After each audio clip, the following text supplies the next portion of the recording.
P.Diddy has garnered a lot of enemies over the past few months, the biggest being the United States government and its new criminal investigation against him. But his biggest enemy came in May of 2023 when he filed a multi-billion-dollar lawsuit against the alcoholic beverage company Diageo.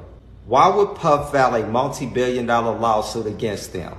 He claimed that they were engaging in racist practices. Before we get into the weeds of this lawsuit, let's talk about the company first. Diageo is the world's largest premium alcoholic beverage company with a net worth of $74 billion, making it the 254th most valuable company on the planet. Some of the key shareholders, Vanguard and BlackRock. And in 2023, Warren Buffett, the snowball, opened his wallet and spent $42 million on Diageo stock, which is currently selling for $136 a share on the NYSE stock index. Beyond Ciroc, which connects it to Puff, what other liquor brands do they own? Johnny Walker, Smirnoff, Bailey's, Captain Morgan, to name a few. And in 2017, they purchased Don Julio and gave George Clooney $1 billion to purchase Casamigos.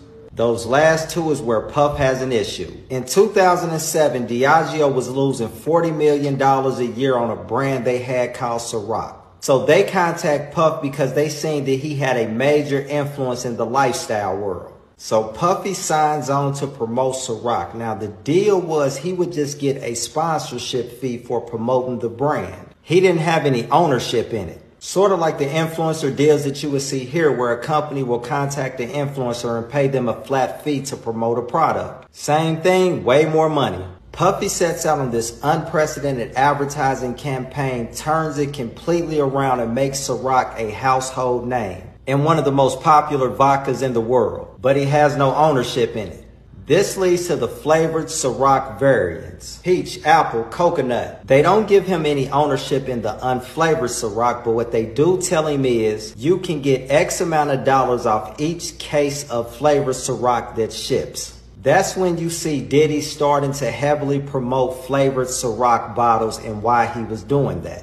What Diageo didn't see coming is having to pay him $60 million a year off that deal. Here's the important part. Before Diageo started their partnership with Diddy, they were shipping 40,000 cases of Ciroc a year. 10 years later, with Puff being the face of Ciroc and promoting it, they were shipping 2.6 million cases.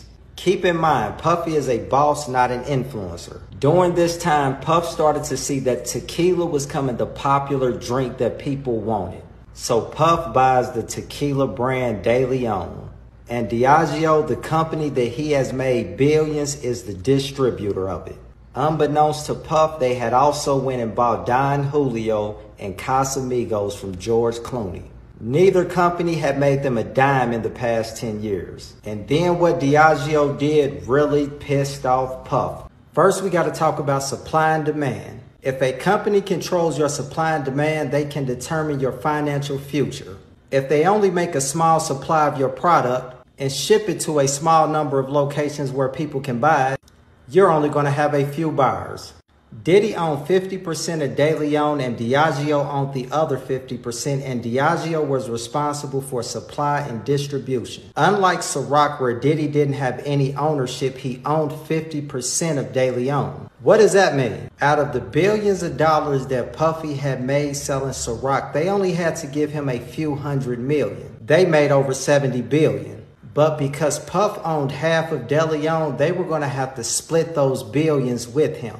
They resented paying Puff the few $100 millions for Ciroc. Now it was looking like they was going to have to split the billions with him down the middle. Remember, he took Ciroc from shipping 40,000 cases a year to 2.6 million. Even if he got close to doing for De Leon what he was doing for Ciroc, they were going to have to cut a huge check. De Leon launches and Puffy goes into full throttle salesman mode. Sort of like what he was doing for Ciroc, but on steroids. Sales start to come in and they are abysmal. Diageo only made a small amount of De Leon and only shipped it to certain locations. What locations you talking about, comrade? The urban landscape. And Diageo stopped signing off on advertising budgets.